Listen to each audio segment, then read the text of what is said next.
ఇల్లు వాహనమున్నాయంటే నీదు కృపాదానమే.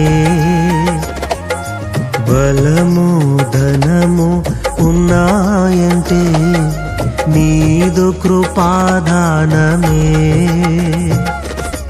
ఏ అర్హత నాలో లేకున్నను కృపాభిక్షయే నా ఎడలా.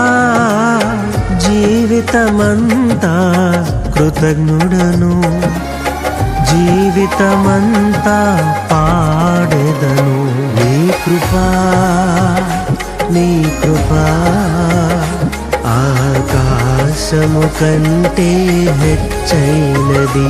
నీ కృపా నీ కృపా ఆకాశము కంటే హెచ్చైనది.